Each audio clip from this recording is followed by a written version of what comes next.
ভারতবর্ষ এমন একটি দেশ যার বিভিন্ন কোনায় কোনায় পৌরাণিক কাহিনীর সন্ধান পাওয়া যায়। কিছু কাহিনী যেমন পাথরের তলায় চাপা পড়ে গেছে, আবার কিছু কাহিনী ফেলে গেছে তার বিভিন্ন চিহ্ন। বন্ধুরা, আজকে আমি এই ভিডিওটির মাধ্যমে এরকমই একটি রহস্যময় মন্দিরের কথা বলব, যার পিছনে রয়েছে বিভিন্ন পৌরাণিক কাহিনী।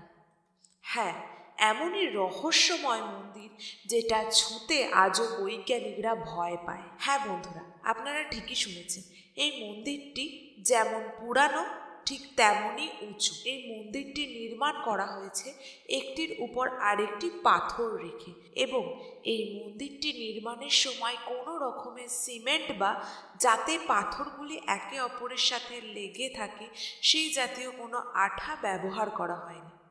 বন্ধুরা, আপনারা এটা শুনে আরও আশ্চর্য হবেন যে এই বিশালাকার মন্দিরটি কেবলমাত্র একটি রাতের মধ্যেই বানিয়ে নেওয়া হয়েছিল, কিন্তু কোনো মানুষের সাহায্য ছাড়া। এই মন্দিরের আশেপাশে যে সমস্ত মজবুত মন্দির ছিল সেগুলি ভেঙে পড়েছে, কিন্তু এই আশ্চর্যজনক মন্দিরটি এখনও দণ্ডায়মান আছে।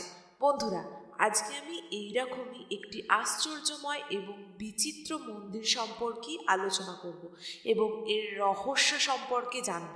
তো বন্ধুরা, ভারতের সবচেয়ে প্রাচীন এবং বিচিত্রময় মন্দির এই কাকানমাট মন্দির সম্পর্কে আজকে আমরা আলোচনা করব এবং এর রহস্য সম্পর্কেও জানব, যে কেন এএসআই এবং বৈজ্ঞানিকরাও এই মন্দিরে হাত দিতে ভয় পায়। তো চলুন বন্ধুরা, ভিডিওটি স্টার্ট করা যাক। যদিও এই মন্দিরটিকে 7টি আজুবার মধ্যে অন্তর্গত করা হয়নি, কিন্তু এই কাকানমাট মন্দির সম্পর্কে যে একবার শোনে সে এই মন্দিরটিকে দর্শন করতে অবশ্যই যায়। বড় বড় প্রাকৃতিক দুর্যোগ এসেছে, কিন্তু এই সিহনিয়ায় অবস্থিত কাকানমাট মন্দিরটিকে এক চুলো নষ্ট করতে পারেনি।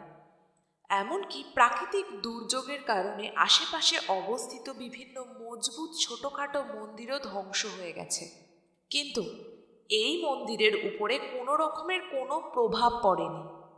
সবচেয়ে আশ্চর্যজনক কথা হলো এটা যে যেই পাথরগুলো দ্বারা এই মন্দিরটিকে তৈরি করা হয়েছে, আশেপাশের এলাকায় এই রকম পাথর দেখা যায় না। আপনারা এটাও শুনে আশ্চর্য হবেন যে এই কাকানমাট মন্দিরটি তৈরির সময় কোনো রকমের সিমেন্ট, চুন বা আঠা জাতীয় কোনো জিনিসের ব্যবহার হয়নি। এই মন্দিরের প্রত্যেকটি পাথর একটির উপর একটি সারিবদ্ধভাবে রাখা হয়েছে। এই মন্দিরের পাথরগুলি একটির উপর একটি এমনভাবে দাঁড়িয়ে আছে যে বড় বড় তুফান পর্যন্ত এই মন্দিরটিকে ভাঙতে পারেনি। কিছু মানুষ তো এটাও মানেন যে এই মন্দিরে নিশ্চয়ই কিছু আশ্চর্যজনক শক্তি আছে, যার দ্বারাই এই মন্দিরটি রক্ষা পায়।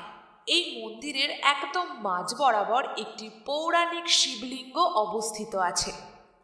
120 ফিট উঁচু এই মন্দির এবং গর্ভগৃহে অবস্থিত শিবলিঙ্গ বহু বছর পরেও এখনো পর্যন্ত সুরক্ষিত অবস্থায় আছে।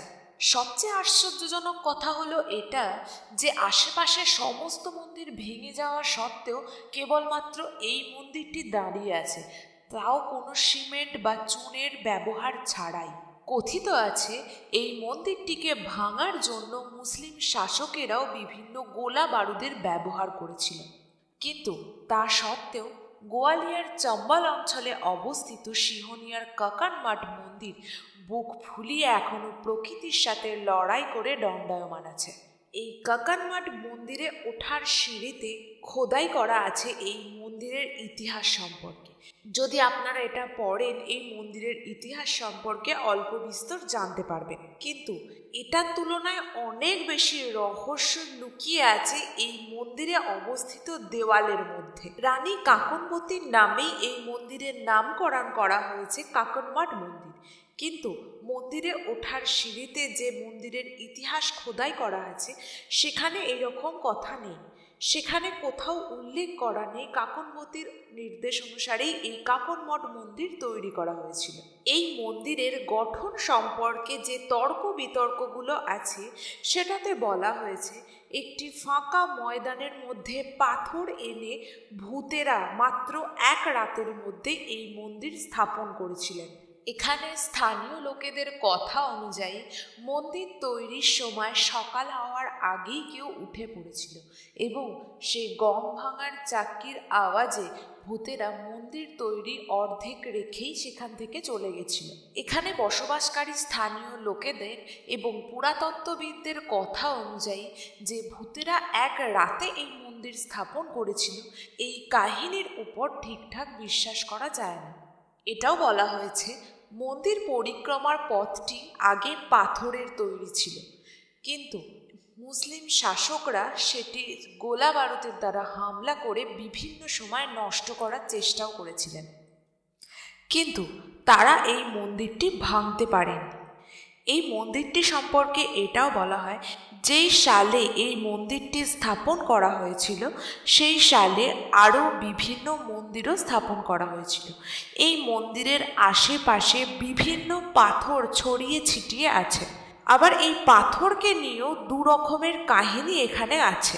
কয়েকজন লোক বলে যে এই পাথরগুলি এই মন্দিরের নির্মাণেই লাগতো, কিন্তু সেগুলো লাগেনি বলে এইভাবে ছড়িয়ে ছিটিয়ে আছে। আবার কিছুজন লোক এটা বলে যে মন্দিরটি প্রথমে ঠিকঠাকই তৈরি ছিল, কিন্তু মুসলিম শাসকদের আক্রমণে এই মন্দিরটির এই অবস্থা হয় এবং মন্দিরে থাকা পাথরগুলি এই মন্দিরের আশেপাশে ছড়িয়ে ছিটিয়ে পড়ে আছে। এই মন্দির সম্পর্কে এটাও কথিত আছে যদি কেউ এই মন্দিরের আশেপাশে পড়ে থাকা পাথর সেখান থেকে উঠিয়ে নিয়ে যাওয়ার চেষ্টা করে, তাহলে মন্দিরে থাকা বাকি পাথরগুলো নড়তে শুরু করে, যার ফলে যিনি পাথর উঠিয়ে নিয়ে যাচ্ছিলেন তিনি ভয় পেয়ে যান এবং তিনি পুনরায় পাথরটি সেখানেই ফেলে রেখে চলে যান।